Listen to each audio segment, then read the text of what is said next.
জেলা এসপির তরফে একটি রিপোর্ট পাঠানো হয়েছে। তার পাশাপাশি কিন্তু এই যে ঘটনা, অর্থাৎ যে জানুয়ারি মাসে হিংসার ঘটনা ঘটে, সেই ঘটনাতে একেবারে তদন্তকারী যিনি অফিসার রয়েছেন বেলডাঙ্গা থানার, তিনি নিজে উপস্থিত ছিলেন।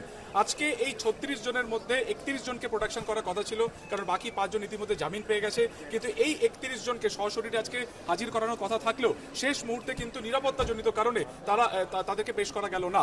যদিও এনআইএর তরফে যে আবেদন করা হয়েছিল যে যদি সশরীরে তাদেরকে প্রস্তুত না করানো হয়, তাহলে সেক্ষেত্রে তাদেরকে ভার্চুয়াল শুনানিতে যেন প্রস্তুত করা হয়। এবং এনআইএর আবেদন মেনে দুপুর 2টোর সময়, অর্থাৎ ঠিক কিছুক্ষণের মধ্যে এই সংক্রান্ত যে নির্দেশ, সেই নির্দেশ প্রতিফলিত হয়েছে কিনা সেটা জানতে কিন্তু আর কিছুক্ষণের অপেক্ষা করতে হবে।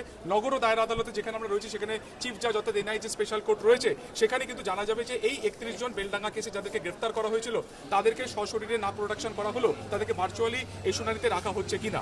এর পাশাপাশি জানিয়ে রাখি যে আজকে মূলত যে বিষয়গুলো নিয়ে শুনানি ছিল, এক কেস ডায়েরি হস্তান্তর, অর্থাৎ বেলডাঙ্গা থানার থেকে এনআইএকে কেস ডায়েরি দেওয়ার কথা ছিল। কিন্তু যেহেতু এই ম্যাটারটি ইতিমধ্যে সুপ্রিম কোর্ট হয়ে ফের হাইকোর্টে চলে এসেছে, অর্থাৎ একেবারে উচ্চতর আদালতে সেটি পেন্ডিং রয়েছে, এবং সেই সংক্রান্ত রিপোর্ট বা সেই সংক্রান্ত যে অর্ডার বা প্রতিলিপি সেটা এখনো পর্যন্ত আপলোড করা যায়নি। তাই এই গোটা বিষয়টিকে 16 তারিখ অর্থাৎ সোমবার দিনকে শুনানির জন্য ধার্য করা হয়েছে। তবে ইন্টারেস্টিং দুটো পয়েন্ট রয়েছে। এক হচ্ছে সরকারি আইনজীবীর তরফে যেটা আদালতে তা বলা হয় যে 2025 সালে শামশেরগঞ্জে যখন হিংসার ঘটনা ঘটেছিল, সেই সময় আমরা দেখেছি যে এনআইএ কোনো রকম ইন্টারভেন করলো না, বা সেক্ষেত্রে দাঁড়িয়ে কোনো রকম ইএপিএ সেকশন দিয়ে সেটাকে তদন্ত তারা শুরু করলো না।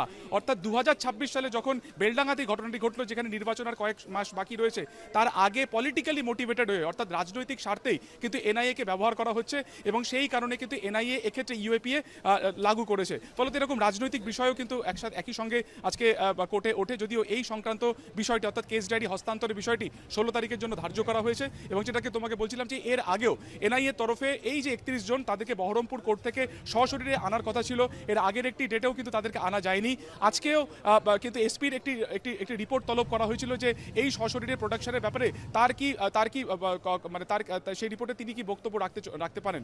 তো সেক্ষেত্রে দাঁড়িয়ে এসপির যে রিপোর্ট পড়েছে, সেই রিপোর্ট থেকে আদালত সূত্রে আমরা যেটা জানতে পারছি, যেখানে জেলার এসপি জানিয়েছে যে মাধ্যমিক পরীক্ষা আজকে শেষ হচ্ছে এবং উচ্চ মাধ্যমিক পরীক্ষা আজ থেকে শুরু হচ্ছে। ফলত পরীক্ষার জন্য এই মুহূর্তে যে এসকর্ট যে ফোর্স, সেই ফোর্স দেওয়া যাবে না, এবং সেই কারণে নিরাপত্তাজনিত কারণে কিন্তু এই বেলডাঙ্গা হিংসার কেসে যাদেরকে গ্রেপ্তার করা হয়েছে, তাদেরকে এত দূর থেকে কলকাতা আনা সম্ভব নয়। এবং ঠিক এখান থেকে এনআইএ তরফে যে আবেদন করা হয় যে সশরীরে না হলেও, যেহেতু এনআইএ ইতিমধ্যে এটা ইনভেস্টিগেশন শুরু করেছে এবং সুপ্রিম কোর্ট বা হাইকোর্টের তরফে এই ইনভেস্টিগেশনের উপরে কোনো রকম স্টে নেই, সেই কারণে কিন্তু তদন্তে কোনো ক্ষেত্রে এটা বাধা নেই। সেই কারণে এদেরকে সশরীরে না উপস্থিত করা গেল, জেল থেকে যাতে ভার্চুয়ালি তাদেরকে প্রোডাকশন করা যেতে পারে, যাতে তাদের পেপার প্রোডাকশন করা সম্ভব হয়, সেই আবেদন করা হয়। সেই আবেদনে রাজ্য করা হয়েছে বা সেটাকে গ্রহণ করা হয়েছে, এবং আদালতের তরফে দুপুর 2টোতে সময়সীমা দেওয়া হয়েছে যে দুপুর 2টোর মধ্যে বহরমপুর যে জেল, যেখানে সংশোধনাগারে এই 31 জন সেখানে বন্দী রয়েছে, সেখান থেকে ভার্চুয়ালি যেন কোর্টে তাদেরকে প্রোডাকশন করা হয়। এবং দেখার আর কিছুক্ষণের মধ্যে যে এনআইএর তরফে কি আবেদন করা হয়, অর্থাৎ সেক্ষেত্রে দাঁড়িয়ে এনআইএ নিজেদের হেফাজতে তাদেরকে চাইবে,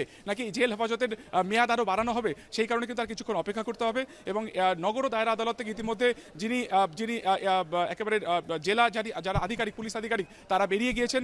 যিনি তদন্তকারী অফিসার ছিলেন, তিনিও ইতিমধ্যে বেরিয়ে গেছেন। এখন দেখার যে জেল থেকে দুপুর 2টোর সময়, যা ইতিমধ্যে সময় পেরিয়েও গিয়েছে, যে ভার্চুয়ালি শুনানিতে এই যে 31 জন যারা বেলডাঙ্গা ঘটনাতে সরাসরি যুক্ত ছিলেন, যাদেরকে গ্রেফতার করেছিল জেলা পুলিশ, তাদেরকে আজকে প্রোডাকশন করা হয় কিনা ভার্চুয়ালি।